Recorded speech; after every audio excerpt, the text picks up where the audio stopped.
Between 10:30 p.m. and midnight, on April the 15th last, a woman was strangled. Earlier that same evening, at the Covent Garden Opera House in London, a large audience was gathering for the first performance of a new opera. These two facts are not entirely unconnected, for the murdered woman and the man who is now accused of her murder were both in the theater that night. To most of the audience, it was an evening like many others. But to the accused man, it was something more than that. Very much more than that. Nicholas Talbot was an ambitious man, but for many years, fortune had eluded him. When he married a promising young opera singer and became her business manager, he believed that at last he had set his foot on the ladder to success. Why do you have to change everything at the last moment? If Giuseppe doesn't shut up, I shall scream. Nick, why didn't you come before? Where have you been? Counting the tiaras, darling. Good evening, Signor Perrone. Good evening, Mr. Talbot. I am telling her, if you leave it to me, everything will be all right. Now, the overture starts in 2 minutes, so if you will forgive me... Good luck, Signor Perrone. Thank you, Mr. Talbot.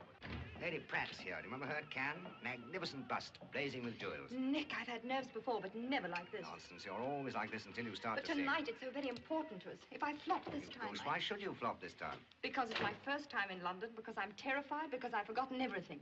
I expect I'll sing Butterfly by mistake. Nick, put your arms around me very tight and tell me I shan't sing Butterfly by mistake. Well, Lady Pratt wouldn't notice if you did.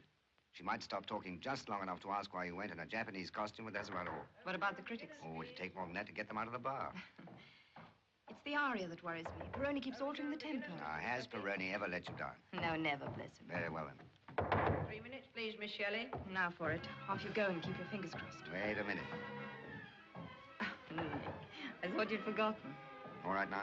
Yes, I'm all right. Sure? Sure.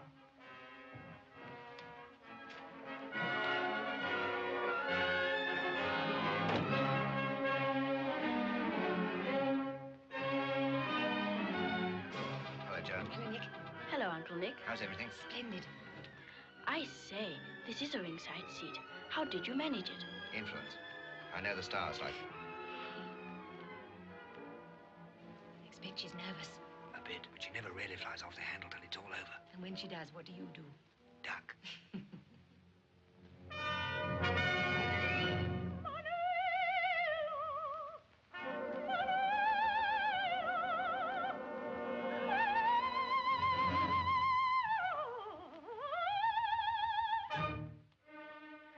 It so happened that I was in the audience that night.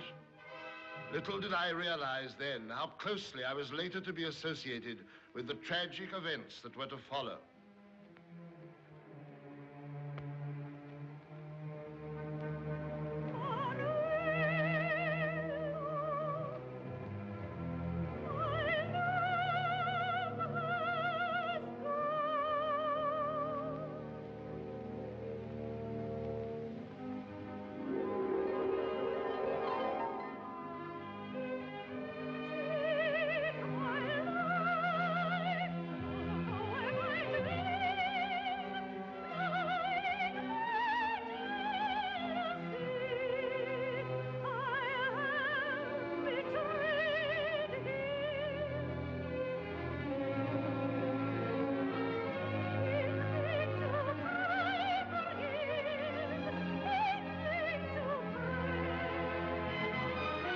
As the opera drew to its close, Talbot sat unaware of the presence of the woman whose death was to involve him so deeply. She too had chosen music for a career.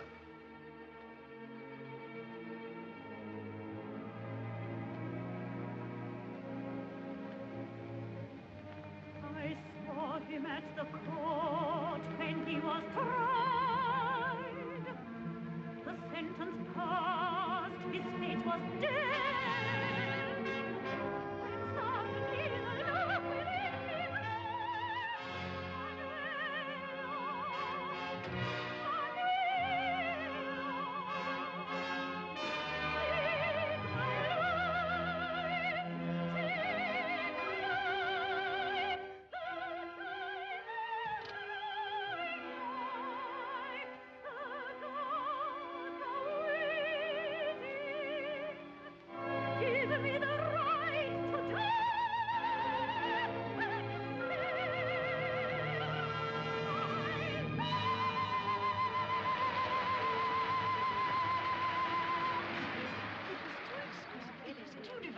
I just can't tell you what I feel about it. Yes, honestly, Philippa, it was quite lovely. I've never heard you sing better. Very creditable, Philippa. A most adequate performance. I'm not sure I'm talking to you. You walked out in the middle of the aria. You shouldn't have been looking. I wasn't. Leslie told me. Oh, it was maddening. I had a call Philippa, right in the darling, middle. you're wonderful. I couldn't have enjoyed it more. How proud you must be of her, Nick. Yes, I am, very. We really must go, Philippa, or we shall lose that train.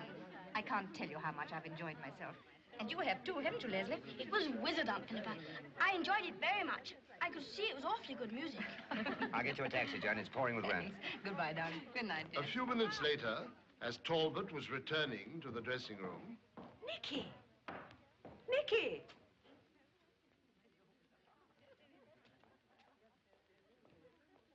Nicky, I do believe you were going to cut me dead. No, I wasn't. I just didn't recognize it.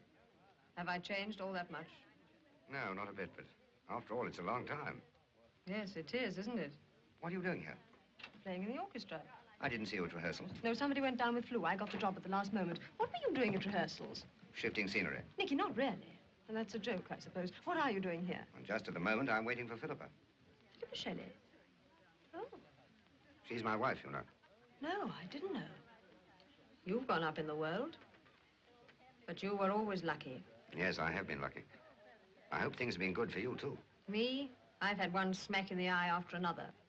Oh, I'm sorry. You don't want to hear about it, naturally. Hard luck stories are always boring. Oh, not at all. If there's anything I could do. There's a lot you could do if you want to. Couldn't we meet somewhere? I've got so much to tell you. If I gave you my address, would you look me up? Well, I'll try. That means you won't. Oh, well, I don't blame you after 5 years. No, I will try, really, but I must go now, Elizabeth. Really, I must. Scribble your address on this. Look, here's a pencil. It's just off the Euston Road. I'm on the first floor. I'm afraid it's not much of a place.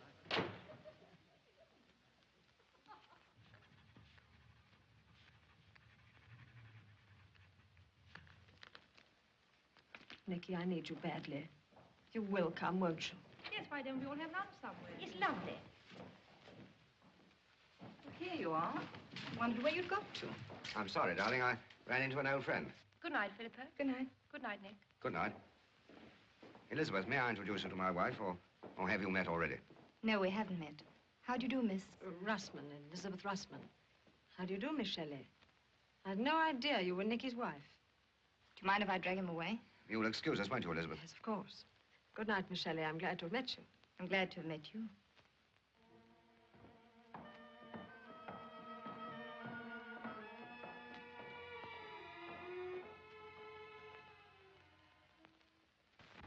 Well, you've really done it, my darling. You were never better. Yes, it all went off wonderfully well, didn't it? She's rather attractive, isn't she? Who? Elizabeth. Nicky. Oh, yes, in a way. I snooped round the bar in the interval. Everyone was raving about you. She must have been one of your early conquests. So early, I've forgotten all about it. Was that why you were taking her address? No, I didn't want your address. I couldn't very well refuse it, could I? Now, how about dropping the subject? I'm sorry you find it so embarrassing. Not in the least embarrassing. Merely idiotic. Never knew you had such a jealous nature. I never knew you had such a past. As far as I'm concerned, Elizabeth Russman's dead and buried. The whole thing finished years ago. Then there was a thing. Well, I never led you to suppose you were the first woman in my life. You married me with your eyes open, you know. Perhaps it'll be as well if I keep them open. You'll imagine far more than you see. Pour me out a nice large drink. I deserve it. I didn't need it so badly myself. I'd give you the entire bottle. I'll bring him in there.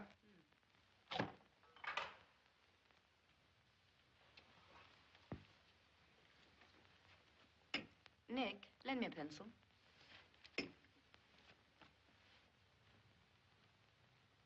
Funny. Should be here. I seem to have lost it. Perhaps Elizabeth Russman still got it. All right, you are. Yes, well, here's to your success this evening. And yours. How long did you know her? Oh, Elizabeth? Oh, about 3 months. Only 3 months. Anything strange in that? No. Only seems a very short time for such a violent love affair. Does it? No, I don't think so. Anyway, it wasn't particularly violent. Just one of those low-spirited little affairs that drag on and on, I suppose. It didn't drag on. Didn't it?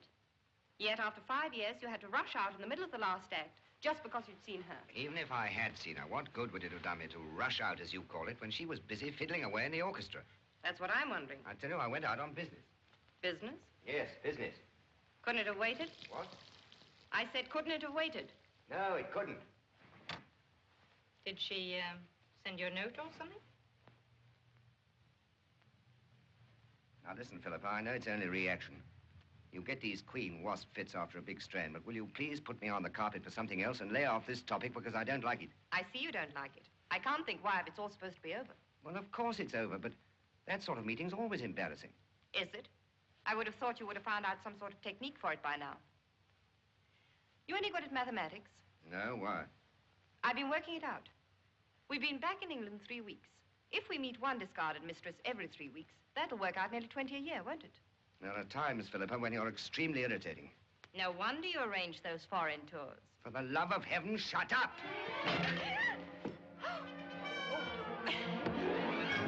Nick. Nick, I'm sorry. I didn't mean it to hit you. I am sorry. Please let me look, darling. Please let me look. Kindly leave me alone. Where are you going? Nick.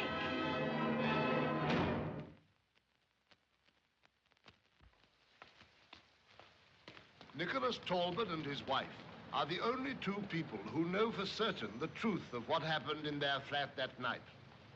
Did that quarrel take place or not?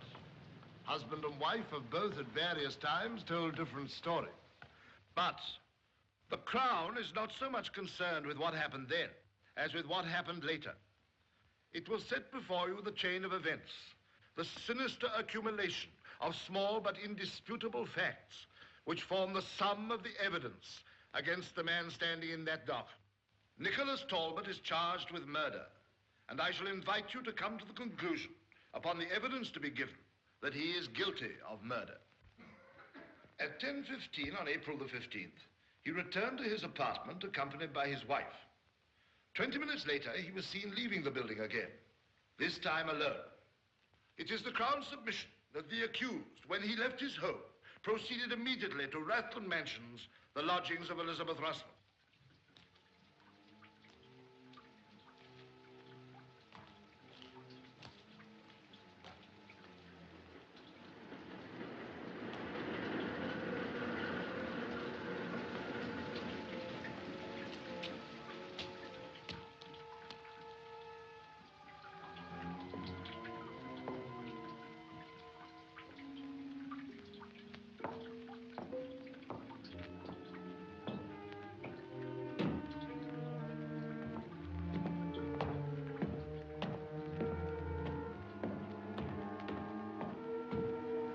No one was seen to enter the building.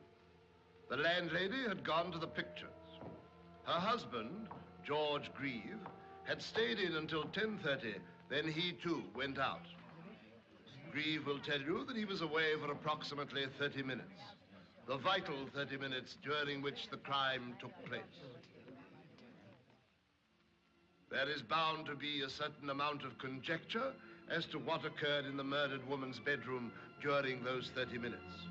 She cannot tell us because she is dead, and Talbot denies ever having been there. But it is probable that there was an argument, and it is probable that this argument became heated. As far as one thing is concerned, however, there is no conjecture. Between 10:45 and 11:15 p.m., a man entered Elizabeth Russman's apartment and attacked her.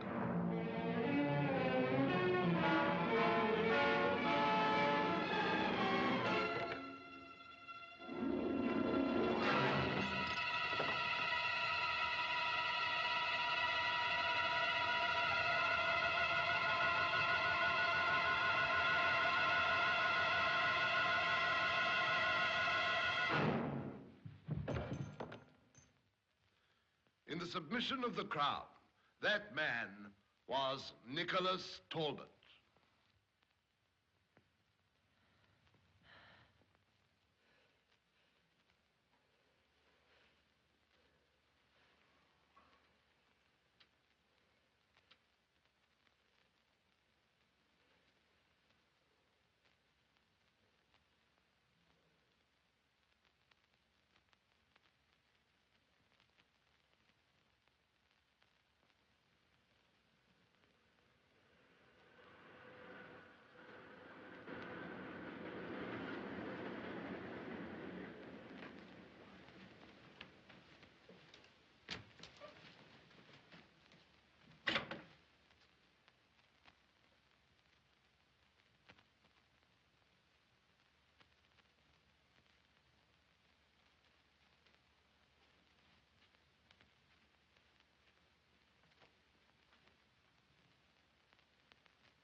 out for man wanted in connection with alleged murder.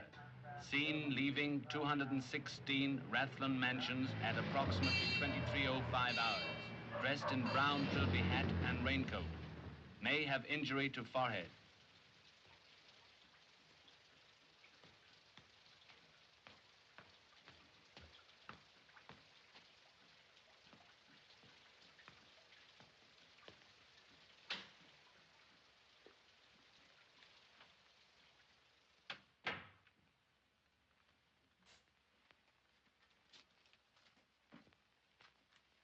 Yes, sir. What can I do for you? I wonder if you can help me. I've cut my head and it won't stop bleeding.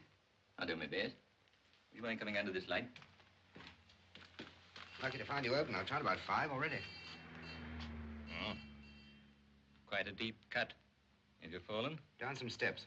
Perfectly sober, too. I'm afraid this will need a couple of stitches. Bit beyond me.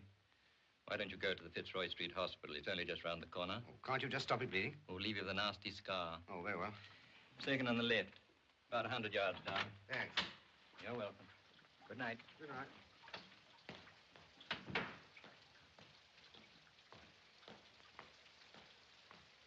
Strangled. Dead about 20 minutes. Might be difficult to identify. Fortunately, that won't be necessary. How long has she been with you? 2 weeks, maybe 3. The old woman would know. This man you saw coming down the stairs, you say he was wearing a soft hat and a raincoat. Would you recognize him again? Well, I didn't see his face all that plain, but I think I'd know him again. Well, couldn't you see what sort of injury? Was it a scratch, a cut, a broken I tell you, I bone? didn't see it. How could I see it when he kept his handkerchief before it all the time? Is there a telephone in the house? There's one next door. Slip next door and phone that description to the station. Have it circulated to all hospitals and chemists in the area. Yes, sir. And tell them to send up the photographers and a couple more men. Yes, sir. Thanks.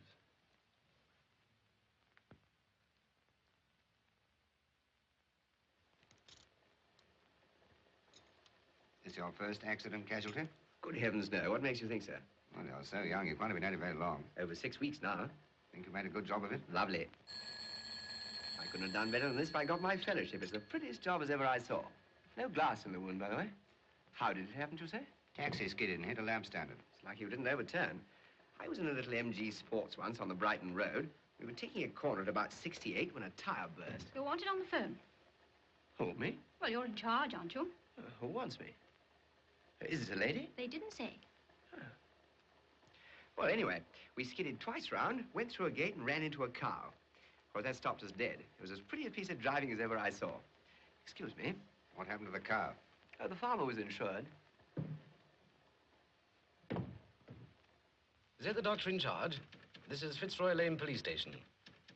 We're circulating a description of a man suffering from a head injury to the left temple. Height about 5'10", well-built, probably under 40, wearing brown trilby hat and raincoat. What? You've a man there now? Oh, good. Hold the line a minute, please.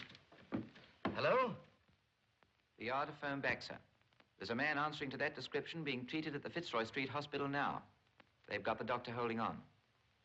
Tell them to ask the doctor to keep the man there as long as possible. I'll come round at once. Right. Keep him here? How? Yes, I know, but... Well, if you say so, but tell him to hurry. Yes, all right. Goodbye.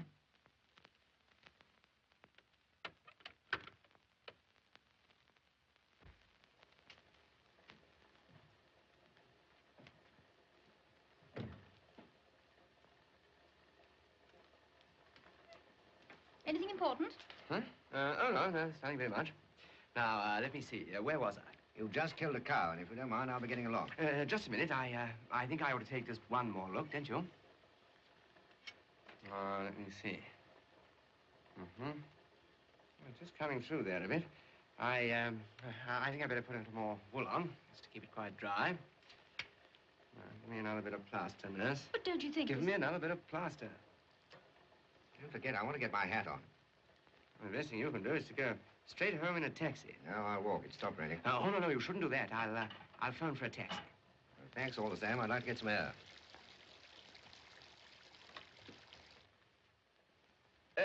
Just a minute. There's a frayed end. I'll cut it off for you. Do I pay for this? No, thanks. We're a free hospital. There's a box at the gate if you feel inclined. Oh, right. Thanks. Another casualty? Yes, it looks like being a busy night. Right, I'll make way for the next case. Good evening. You Dr. Harris? Yes, you phoned, and I thought... Thanks, very good of you. Just a moment, sir. Oh, do you want me? We're checking up on accident cases. Can you give us a few details of what happened?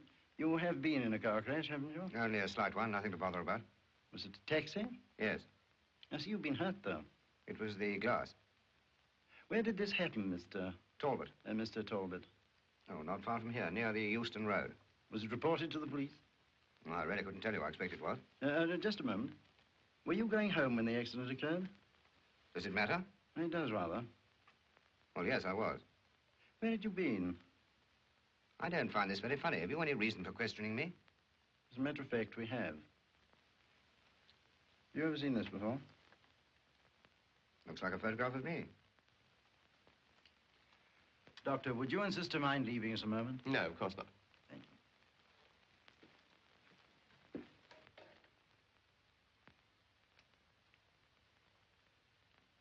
Does that locket belong to Elizabeth Russman? It did. What's happened to her? Mr. Talbot, do you still maintain that you got that injury in a car accident? We can easily check up, you know. No, of course not. Why didn't you tell me it was something serious? What's happened to her? All in good time. Tell us first how you got that injury. Well, as a matter of fact, I got it at home. My wife... You married, by the way? No. Oh, pity. You'd understand better if you were. My wife threw something at me. She didn't mean to hit me, but of course it did. We'd had a quarrel. Nothing serious, but not the sort of thing one wants to talk about. I think the best thing, Mr. Talbot, would be for you to put it in the form of a statement. This, members of the jury, is the statement made and signed by the prisoner that night in the presence of Inspector Archer and Detective Kellett. I should like to read you an extract from it. I received this injury in a quarrel with my wife. It was a very stupid quarrel, and no doubt I was very irritating. She threw something at me and cut my head. I left the flat in a temper.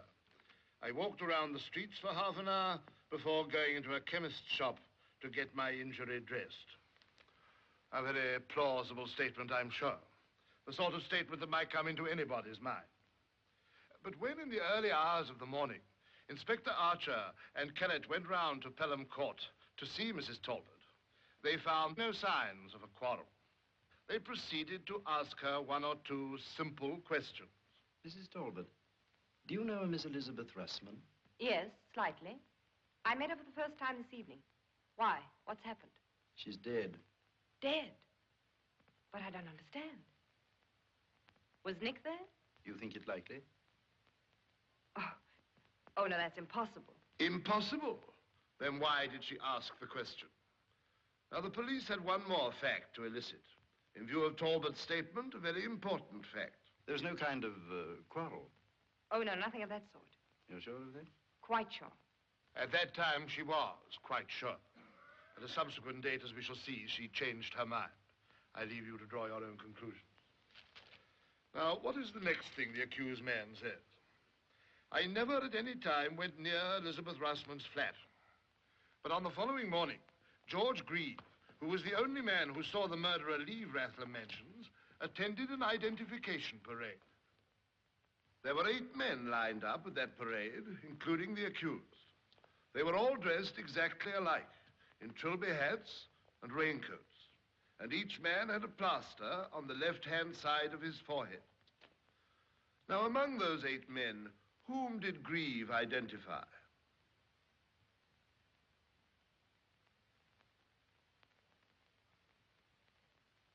He identified Nicholas Talbot. Let us return for a moment to Mrs. Talbot. You will remember that up until now, the accused and his wife had not met.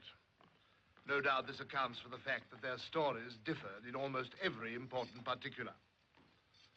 Soon after this, they were to meet. We do not know what was said at their first encounter in the detention room.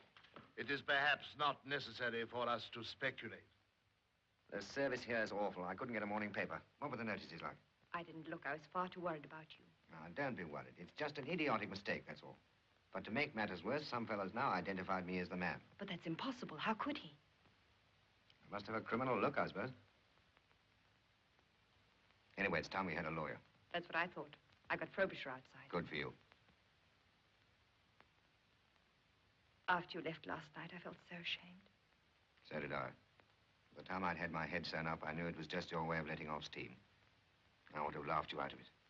You know I didn't mean that thing to hit you. Of course you didn't. That's why I did. And I wasn't really in the least bit jealous about Elizabeth. I didn't suppose for a moment that you left the box because of her. It was Casey calling about your autumn tour in the States. He's fixed it for October.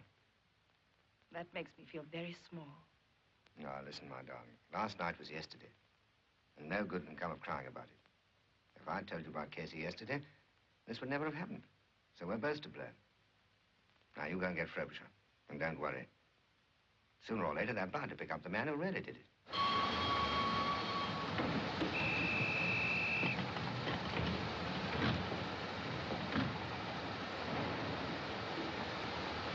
Nicholas Talbot, you are charged that you did on April the 15th last, 216 Rathlen Mansions, murdered Elizabeth Russman, contrary to common law.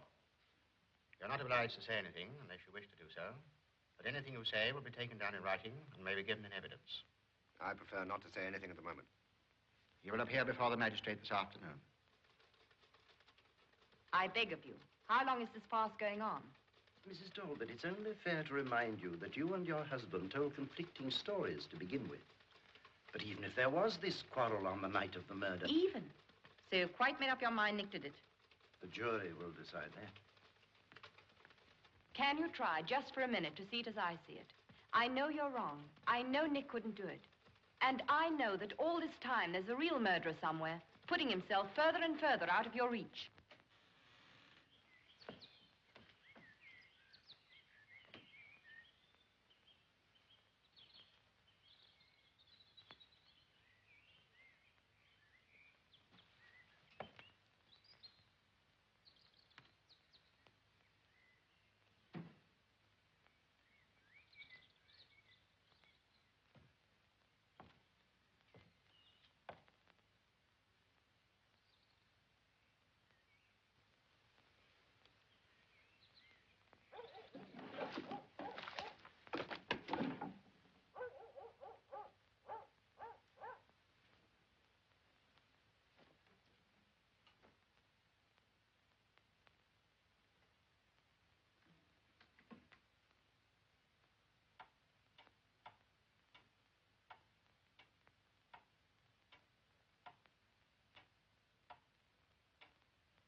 Listen, forget that I was ever in the least bit jealous of Elizabeth.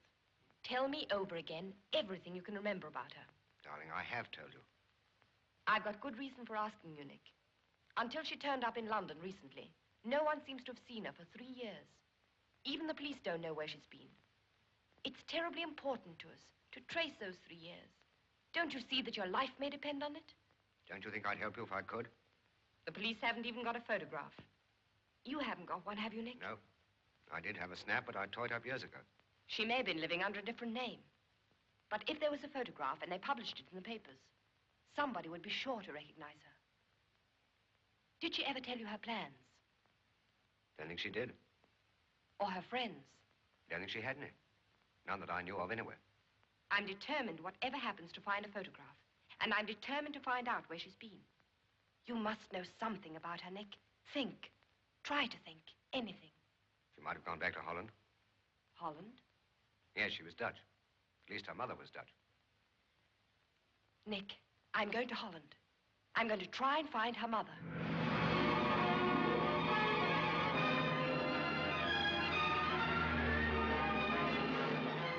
I daughter was an obstinate child. She wished always to live by her violin. She had no concern for her mother. When did she last write? She hasn't written since 3 years. Have you a photograph of her? All this I told the police. I have no photograph of her. Perhaps their agent in London will have one. No, I'm afraid I haven't, Miss Shelley. The police have already asked that question, and we've made a thorough search. If there was one, it must have been destroyed. Apart from Covent Garden, what was the last job you got for her? We placed her with the Ladies' Imperial Orchestra. She was one of my first violins, but as I said to the police, I knew very little about her. She was a competent musician, and that was all I needed to know. Had she any particular friends in the orchestra? I think Miss Carteret knew her better than I did. They were very close friends. Oh, yes, I knew Elizabeth very well, but I'm afraid I can't help. As I told the police, she was such a funny girl. She never talked about herself. Mrs. Langridge, our landlady at the time, used to say... One of them quiet ones she was. Kept herself to herself. As I said to the copper, still waters run deep. There was a fellow used to come and see her. Now, what was his name?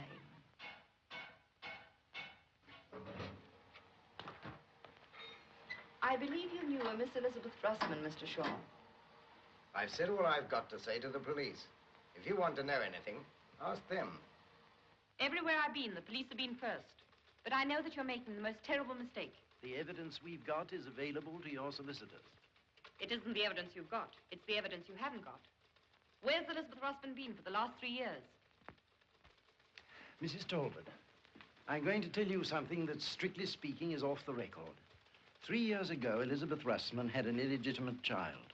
We think she changed her name and lived quietly somewhere where she wasn't known. Where is the child? It died. And the father? He runs a garage. She left him before the child was born. We've seen him. He can't help. May I look at her personal belongings? Certainly. But isn't it rather a forlorn hope? It's a last hope.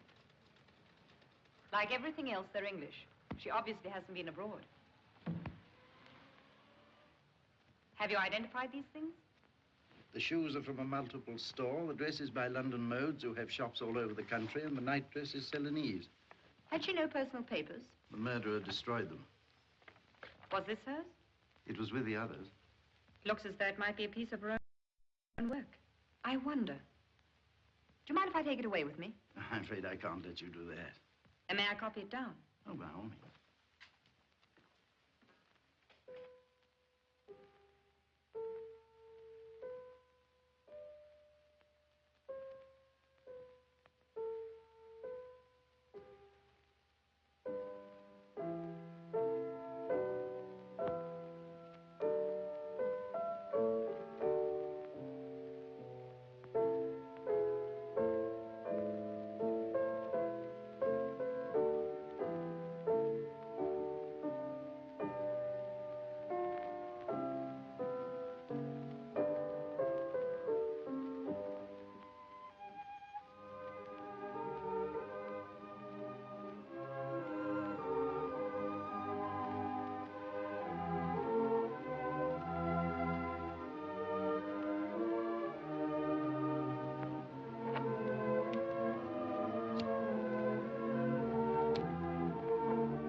Members of the jury, I have very little more to tell you. I have tried to put the case fairly before you. I may at times have spoken with heat. If I have, it is because the ugliness of this crime would move any right-thinking person to indignation and anger. During all my years of practice at the criminal bar, I have seldom known a crime so marked for its ferocity and violence. Deliberately and brutally, the murderer squeezed out the life of his victim with his bare hands. That done, deliberately he set fire to the body, burning the woman he had once loved as callously as he had killed her. Visualize the scene if you will.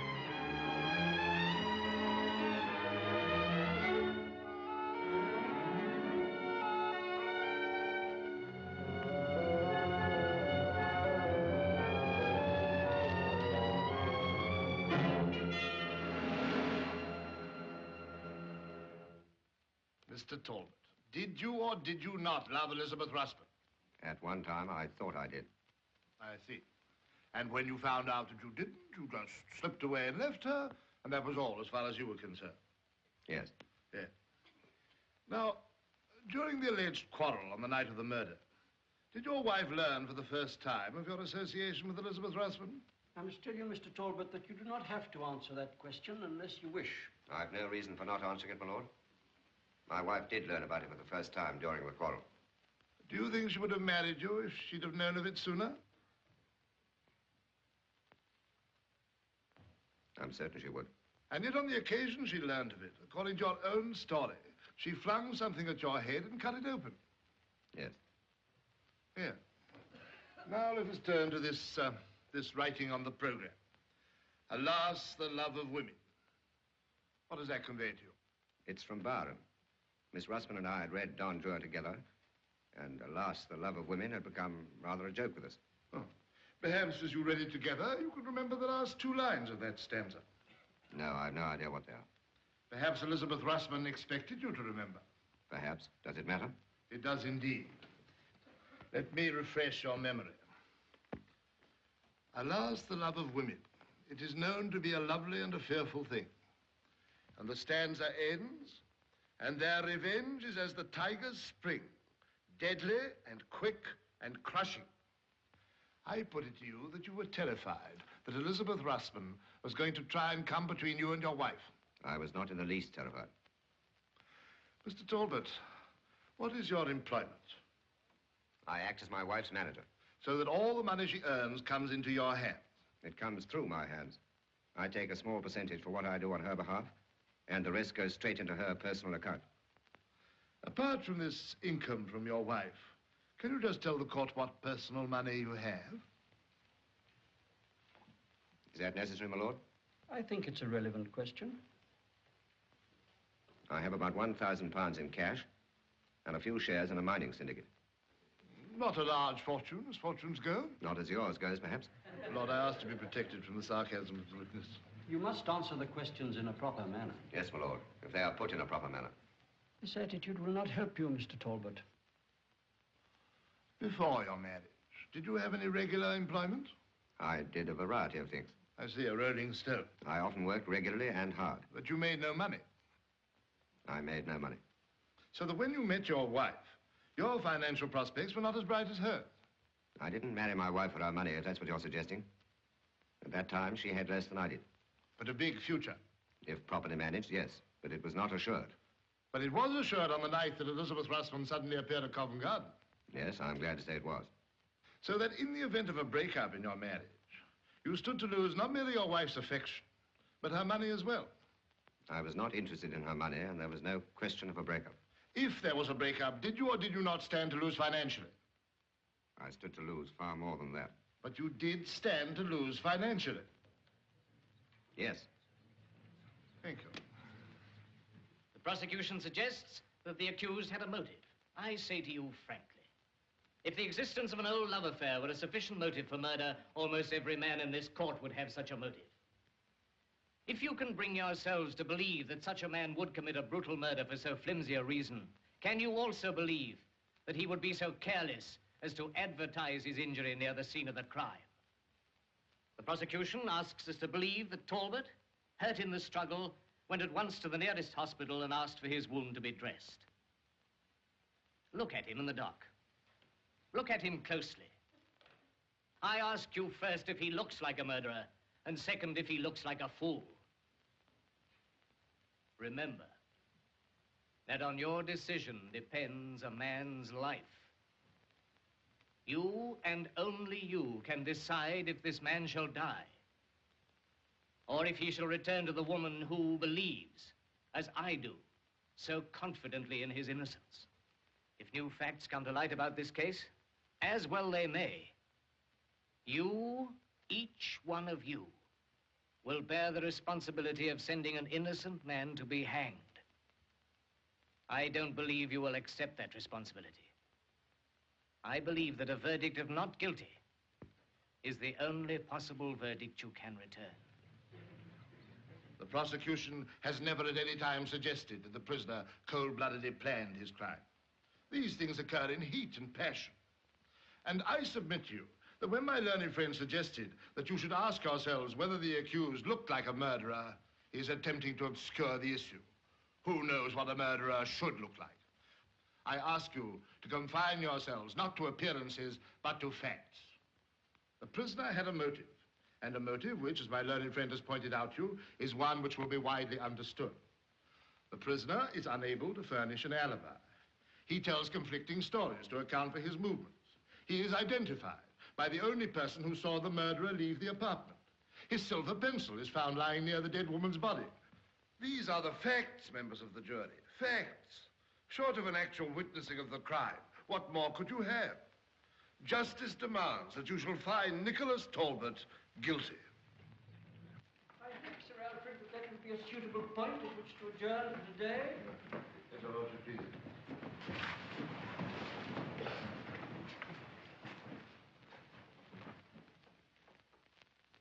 Let's face it, things aren't going so well. That wretched counsel and his cheap sneers. Cheap but effective. Oh, I don't think so. Really, I don't. No one's impressed by that sort of thing these days. Oh, Wells knows his juries. He's painted my past in the most lurid colors and planted firmly in their minds that I live off him. Well, there's the whole weekend for that to sink in. Then on Monday, he'll really go to town. But you don't live off me, Nick. You know you don't. I know you and I don't think of it like that. But they seem to twist everything, sir. Oh, darling, I felt that too. It's all so fantastic. It's not you they're talking about. Not us. Nothing like us. You'll have a few love affairs when you're young, and at the time, they seem gay and romantic. But if one of them comes home to roost, it looks vulgar and tawdry. Everything looks tawdry in a court of law. No, darling. Not everything. I want you to promise me something. Promise me that if anything should go wrong... I know what you're going to say. But nothing will go wrong. You mustn't be anxious. It's certain to be all right. I'm not a bit worried. We're both of us horribly worried. Don't let's waste these few minutes pretending we're not. Everything here is unreal. We mustn't be. I know. These minutes are all that count. And they're so short. And getting shorter. Time's up, Mrs. Talbot. Joan sent her love. I'm spending the weekend with them. Next week we'll go down together. Of course we will. Goodbye, my love.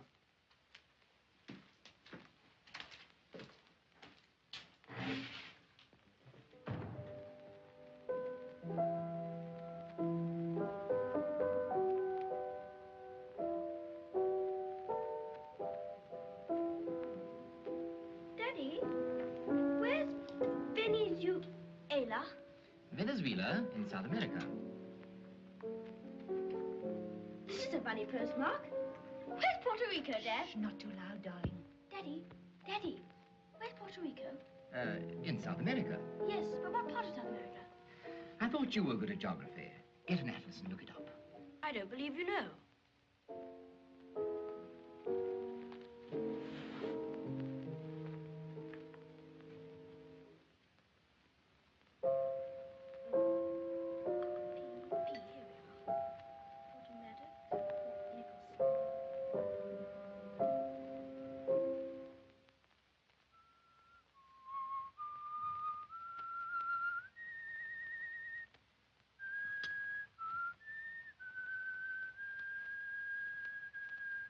What's that you're whistling?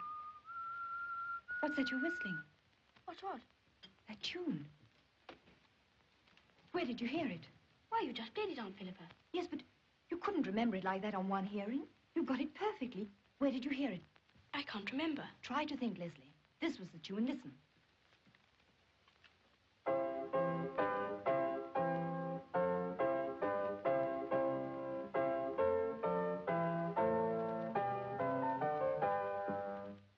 Leslie.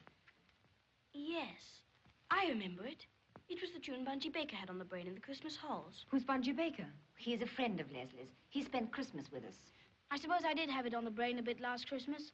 We had it drummed into us at breaking up time. And it's got a sort of catchy air. What's the name of your school?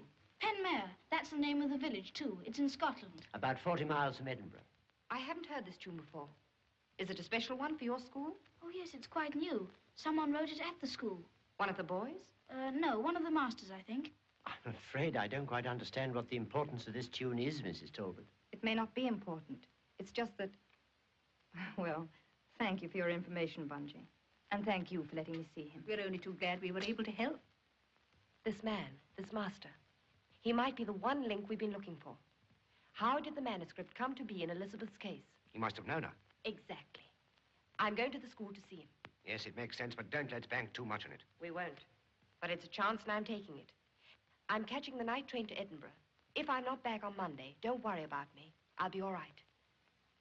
Keep your fingers crossed. I will.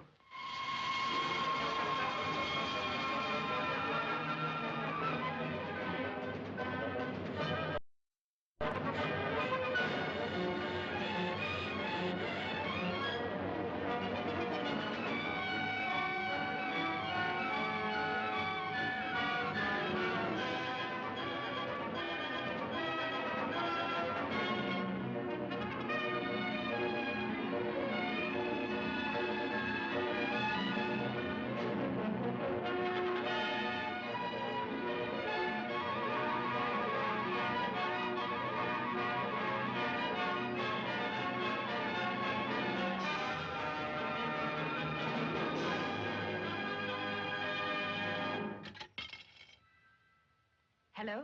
Is that Pemere School? May I speak to the headmaster, please? I'm sorry, ma'am. Mr. Fleming's out.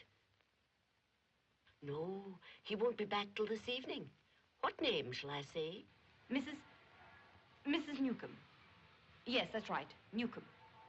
I'm in Edinburgh for the day, and I wanted to look over the school. Do you think he would see me this evening? I'm sure he will, ma'am. I'll tell him you're coming. He'll be back about 6. Goodbye. The headmaster's house is round there to the right, ma'am. Thank you. Will you wait here? Yes, ma'am.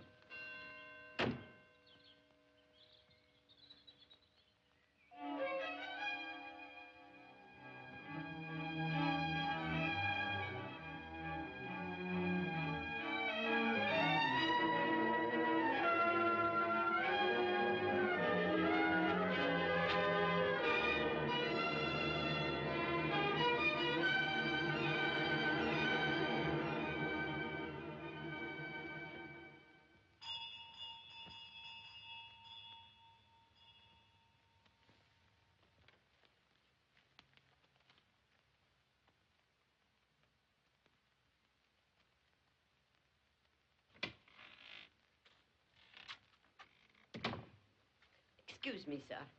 That'll be Mrs. Newcomb now, I'm thinking, sir. Just a moment.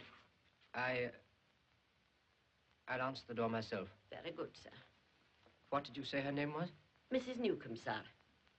You sure it was Newcomb? Oh, I'm quite sure. I wrote it down. Mrs. Turnbull. Yes, sir. I shan't need you any more this evening. You can go. But your supper, sir? I'm going out tonight. I won't want any supper.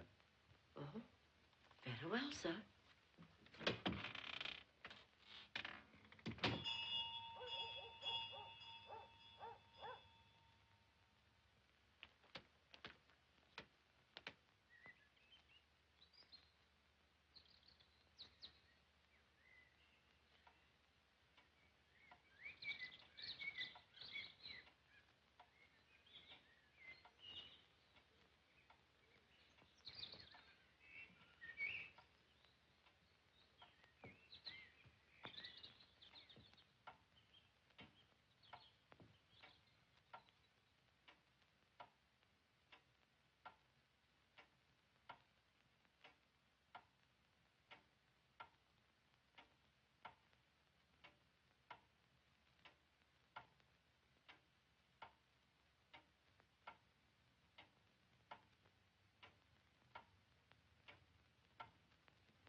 Good evening.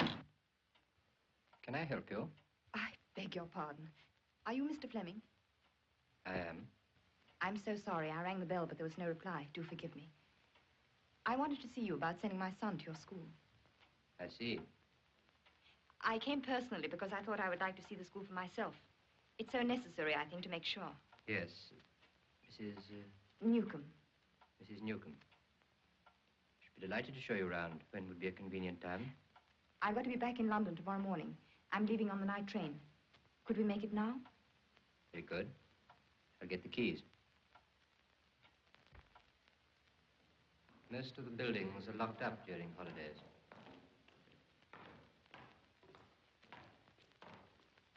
This is one of the junior classrooms.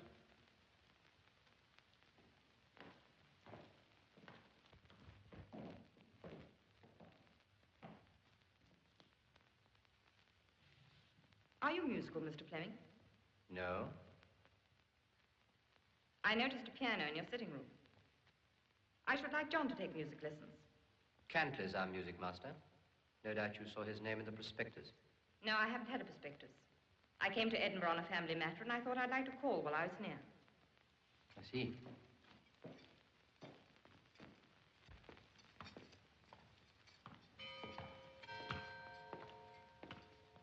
The dormitories are above the classroom. I expect you'd like to see one.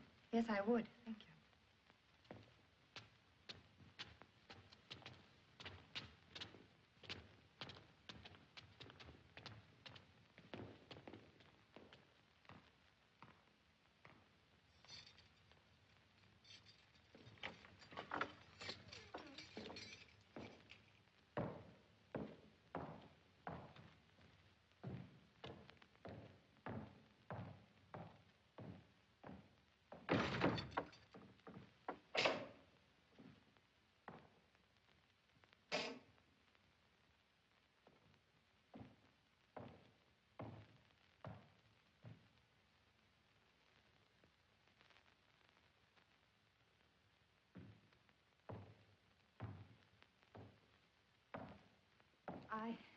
I expect the masters are all away during the holidays. Yes. Don't you find it rather quiet after the noise and bustle of term time? I like the quiet, Mrs. Newcomb.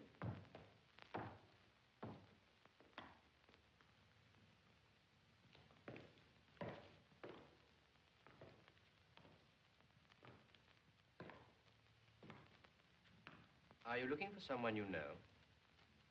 The Henry Baker's boy, Benjamin. It was really through them that I found out about the school. You'll find him in that group over there. Oh, yes, there he is.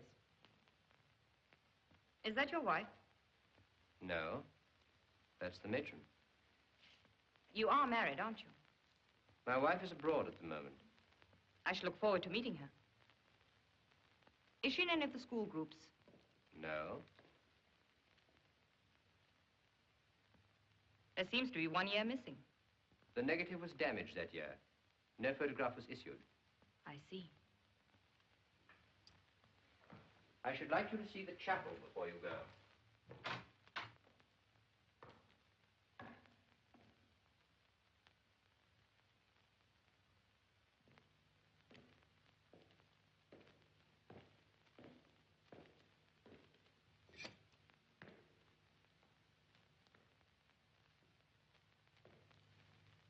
How long have you been headmaster here?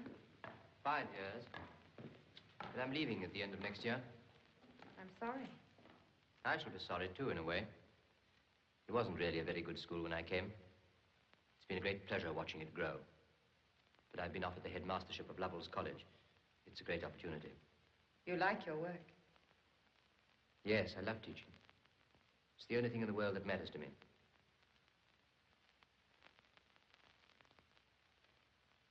May I try the organ? Oh, by all means. Thank you. You'll find the switch on the right-hand side.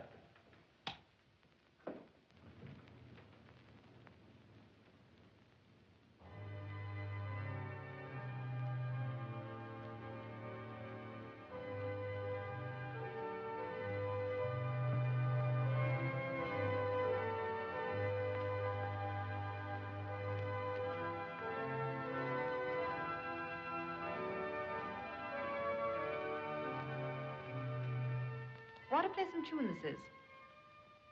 How lucky you are to have it for a school song. Who wrote it? Who wrote it?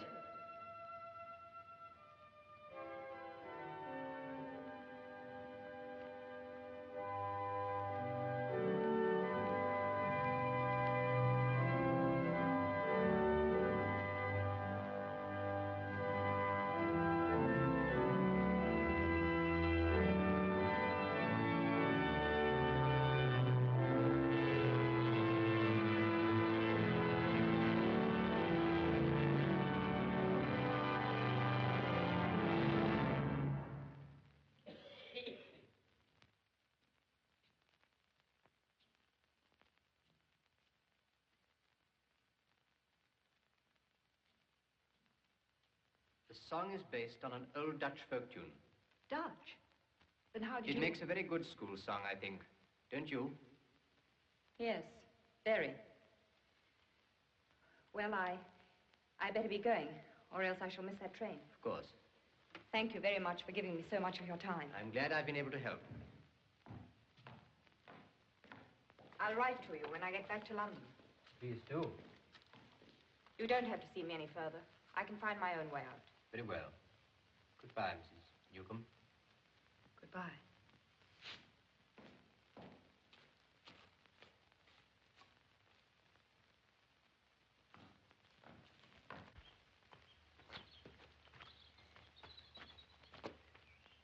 Do you happen to know who takes the school photographs? Yes, ma'am. That'll be Angus Baird, just up the village. Would you mind taking me there, please? What, tonight, ma'am? Yes, please. Oh, very good, ma'am.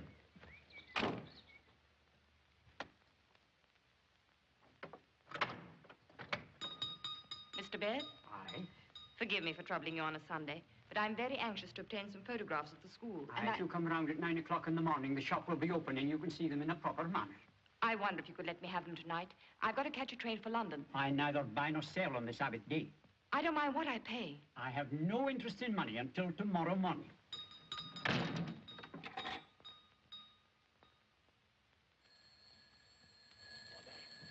Goodness sakes, am I never to get a moment's peace?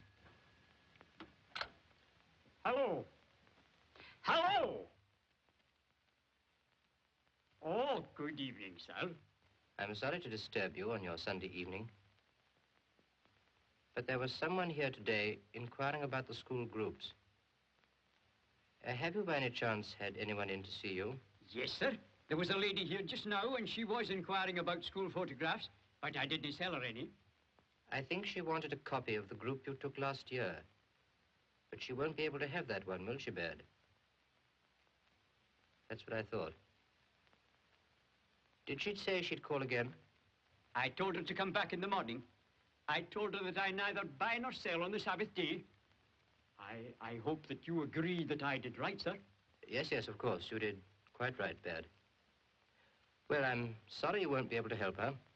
Is there anything else, Mr. Fleming? No, no, that's all. Thank you very much. Good night.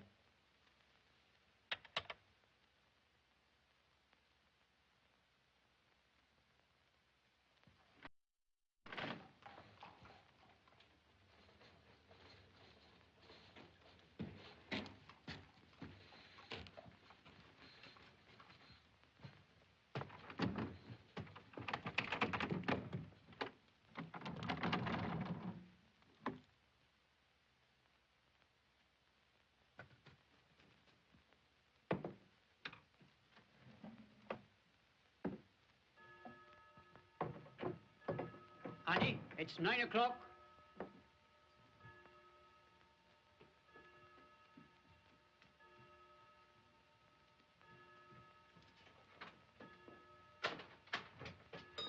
Good morning. Good morning. Have you by any chance a copy of the Penmare School Group for last year? I have not. Can you tell me where I can get one? There is no one. Oh, it's so important to me. Is there by any chance... I tell you, my girl, there is no one. Thank you.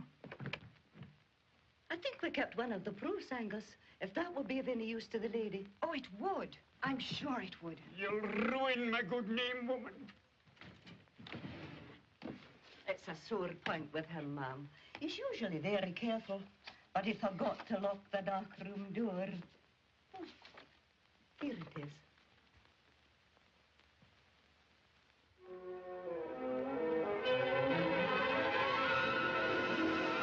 This is exactly what I want. I can't thank you enough. May I take it? Certainly, ma'am. How much do I owe you? Oh, we wouldn't charge you for that, ma'am. Annie, that'll be half a crown. Well, goodbye. And once again, thank you very much. I'm sure you're very welcome, ma'am. Goodbye.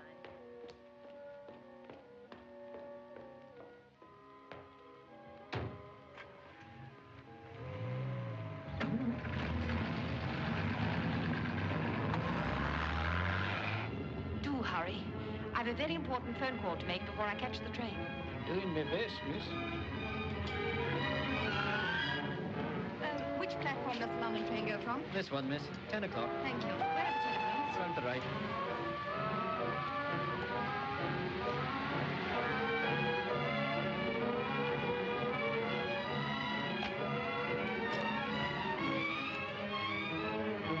Hello? I want trunks, please. Thank you.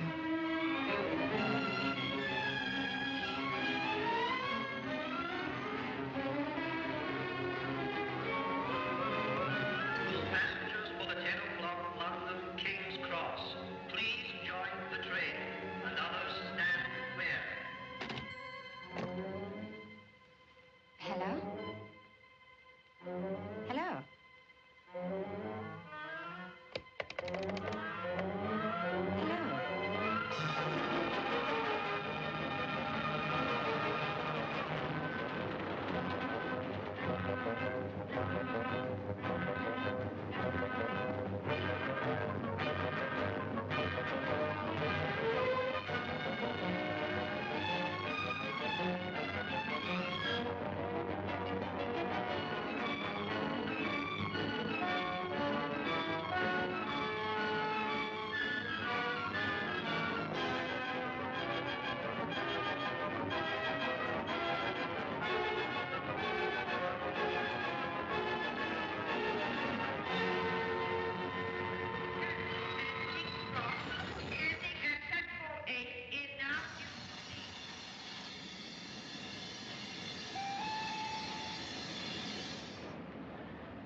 Come along, Effie.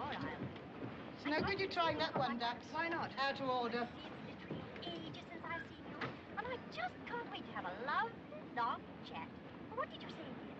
Oh, Doris Taylor. Oh, yes, I heard about it. Isn't it dreadful? It seems only last week. Thank you. Have your London evening paper, please. Sorry. A local one?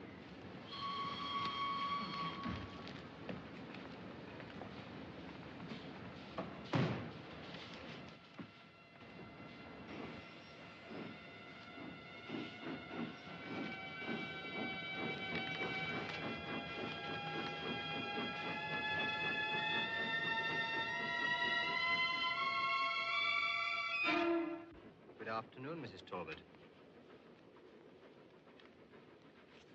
What made you think I wouldn't recognize you? How did you trace her? How did you trace her? A school song. It was in our music case. What are you going to do?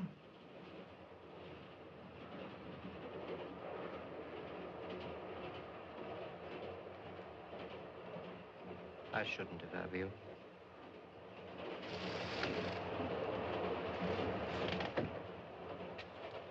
I've been to inquire if they serve teas in the train. They'll be starting in a few minutes. Oh, will they? Did you say something? I said, oh, will they? I'm afraid I'm very deaf. I can't hear what you say. It's a great handicap, you know. Which way is the restaurant car? Which way is the restaurant car?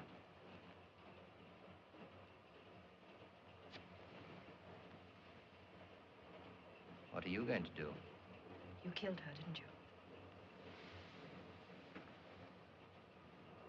Yes, I killed her. Why? I killed her because if I hadn't, she would have destroyed the only thing I have left in life. The only thing I care about. My work. You see, she was going to divorce me for cruelty. Not because I'd been cruel, but because she hated me. She only married me because she knew she couldn't get your husband. She was still in love with him. Perhaps that will help you to understand why I don't care what happens to him. Divorce for cruelty would have finished me. She knew that. She wanted to finish me. And so you made up your mind to strangle her? No. I didn't intend to kill her. I went there that evening to reason with her. But I have a dangerous temper. She knew that. She knew my weakness. She kept at it like someone drilling on a nerve. I can see her now. I'll never forget him. I saw him tonight. I'm going to see him again. I'm going to get him back.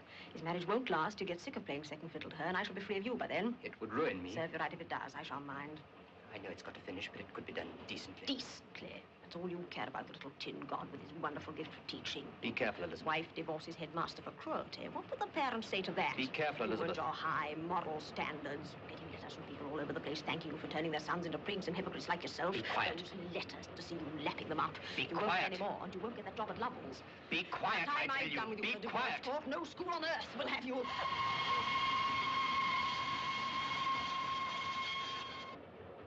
She was quiet. She was quiet in the end. I couldn't believe it had happened. Then I realized I was free. I had made myself free. You'll never be free from that.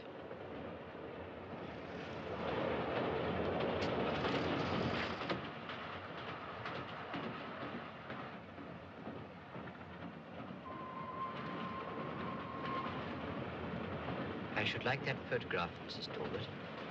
What photograph? The one you bought in Penmare this morning. I posted it to Scotland Yard.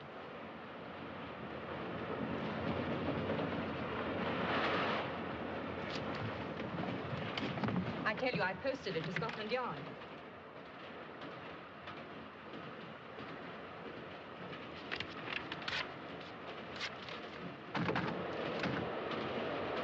What difference does it make? You can't escape from what you did. I had done so until you came.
Are you sure you're quite all right?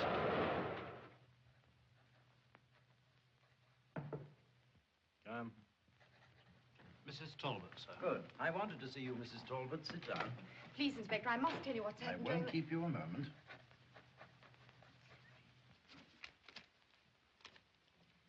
I've got a great deal to tell you, Inspector Archer. So sorry. Yes? Yes, all right. Yes, as soon as possible. Right. Now, Mrs. Talbot. I've no longer got proof of what I'm going to tell you, but there must be something... I think I already know what you're going to tell me.